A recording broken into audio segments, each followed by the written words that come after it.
Perkenalkan, nama saya Muhammad Rizky Jayadi Putra dengan NPM 1906102. Pada kali ini kita akan membahas dari aktivitas topik 5 yaitu domain masalah dan tipe sistem pakar itu sendiri.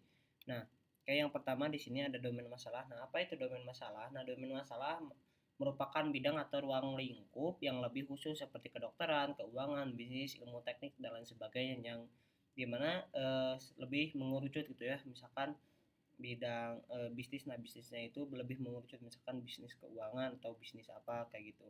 Nah kalau di sini lebih mengerucutnya misalkan ke kesehatan, berarti otomatis mengerucut ke kedokteran gitu domain masalahnya.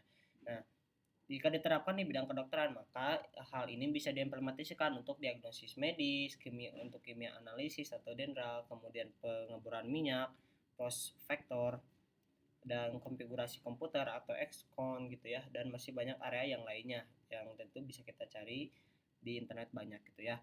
Nah, di sini domain masalah juga bisa diartikan sebagai istilah teknik yang mengacu pada semua informasi yang mendefinisikan masalah dan membatasi solusi kendala menjadi bagian dari masalah itu sendiri. Ini bisa mencakup sebagai tujuan yang ingin dicapai oleh pemilik masalah, konteks di mana masalah itu muncul. Hal ini mewakili lingkungan di mana solusi harus beroperasi serta masalah itu sendiri. Ya, jadi di sini mengacunya itu kepada informasi apapun itu informasinya yang dan dia itu dibatasi mengenai solusinya atau kendala daripada bagian masalah tersebut. Nah, oke, kita langsung masuk ke tipe-tipe sistem pakar. Nah, yang pertama ada rule based expert system atau sistem pakar yang terdiri dari seperangkat aturan. Yang dimana aturan adalah cara untuk bisa mengekspresikan pengetahuan dalam sistem pakar ini. Pengetahuan sebagai seperangkat aturan pengetahuan yang merupakan pemahaman teoritis dan juga praktis tentang subjek ataupun domain itu sendiri. Nah, biasanya setiap aturan ini terdiri dari dua bagian, yaitu bagian if dan atau biasanya itu disebut sebagai premis ya, dan di bagian then ini juga bisa dikatakan sebagai kesimpulan atau tindakan. Misalkan ada sesuatu hal, misalkan ketika dia true maka hasilnya apa. Nah ini rule based expert system atau aturan daripada biasanya ketentuan aturan itu ada dua bagian, yaitu if dan then. Masuk ke Fuji expert system. Di dalam Fuji Expert System, ketika kita ingin mengungkapkan pengetahuan ahli yang menggunakan kata-kata yang tidak jelas dan tidak istilahnya tidak rabun seperti sedikit, membebani, sangat kurang, cukup sulit, tidak terlalu tua di sini ya, mengenai pengetahuannya sangat tinggi, sangat tidak kita ketika kita mendapati hal seperti ini, kita bisa menggunakan salah satu Fuji Expert System atau teori Fuji. Nah, di mana logika ini bukanlah logika yang berkabur atau jelas ya, melainkan logika ini digunakan untuk menggambarkan ketidakjelasan. Bisa dijelaskan ini ketidakjelasan ya. Nah, di sini logika Fuji ini menggambarkan ketidakjelasan ya, seperti sama yang tadi kali ini. Nah, tetapi kemudian muncul masalah ya, bagaimana bisa membedakan antara anggota di dalam kelasnya dan juga yang bukan. Nah, logika Fuji ini didasarkan pada gagasan bahwa semua hal yang dijelaskan pada skala yang bergeser yang membantu kita yang nantinya akan membantu kita untuk membedakan antara anggota kelas atau anggota daripada anggota kelas atau non anggota seperti itu. Dan dimana logika Fuji ini terkenal dengan logik multi-value-nya. Nah, logika klasik yang beroperasi pada dua nilai kebenaran. Mereka adanya benar gitu ya, benar dan salah. No, dalam logika Fuji semua nilai kebenaran dinyatakan lebih dengan real dan interval antara 1 dan 0. Antara 1 dan 0. Nah, kemudian di sini ada frame based expert system, di mana di dalam sistem pakar berbasis aturan dan sistem pakar berbasis Fuji, aturan if dan ini digunakan untuk merepresentasikan pengetahuan. Dalam sistem pakar berbasis frame ya, frame merupakan untuk merepresentasikan pengetahuan itu sendiri. Nah, sebagai kata lainnya, jadi si konsep frame ini merupakan definisi sebagai kumpulan slot. Nah, setiap slot ini bisa dikatakan sebagai atribut atau pula yang slot ini biasanya menjelaskan atribut gitu ya, atau operasi tertentu di dalam frame.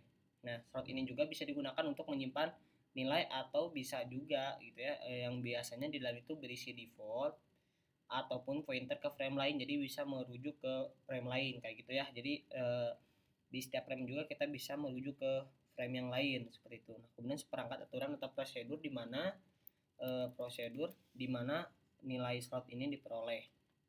Kemudian di sini ada hybrid expert system. Dari sistem pakar yang telah disebutkan sebelumnya, mereka mempunyai sisi positif dan juga negatif. Sebagai katakanlah seperti ini.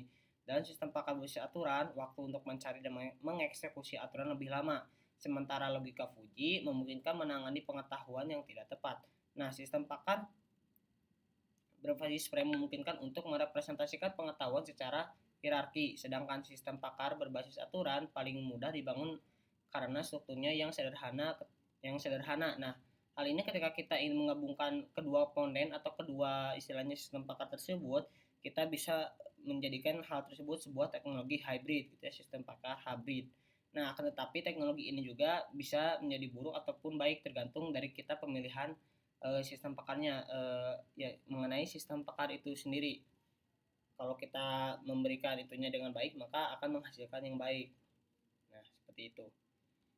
Oke, masuk ke neural expert system. Nah, di sini ada neural expert system atau jaringan saraf tiruan, dan sistem pakar keduanya ini memiliki tujuan yang sama untuk meniru ya kecerdasan manusia ya, sama ya, daripada neural itu ada neural network. Nah, itu ibaratnya meniru jaringan saraf daripada kecerdasan manusia itu sendiri.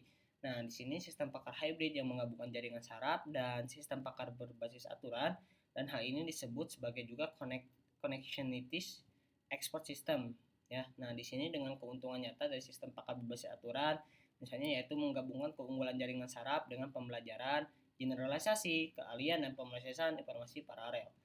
Nah, kemudian di sini ada yang terakhir itu adalah Neuro Fuji System. Nah, di mana logika Fuji dan jaringan saraf merupakan alat pelengkap gitu ya yang alami dalam pembangunan sebuah sistem cerdas. Sementara jaringan saraf adalah struktur komputasi tingkat rendah yang bekerja baik ketika berhadapan dengan data mentah. Kemudian logika Fuji ini berurusan biasanya dengan penalaran pada tingkat yang lebih tinggi ya, di mana dia itu menggunakan informasi linguistik yang diperoleh dari domain pakar atau pakar domain.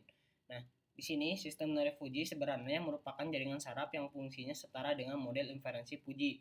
Hal ini dapat dilatih untuk membangun aturan Fuji if then dan menentukan fungsi keanggotaan untuk variabel input dan outputnya dari sistem. Pada pada saat yang sama, struktur connectionist atau menghindari inferensi Fuji. Ya, nah hal ini biasanya akan memerlukan beban komputasi yang substansial gitu. Nah, seperti ini mengenai pembahasan domain masalah dan juga sistem pakar itu sendiri. Mohon maaf bila ada kata-kata yang kurang berkenan. Wassalamualaikum warahmatullahi wabarakatuh.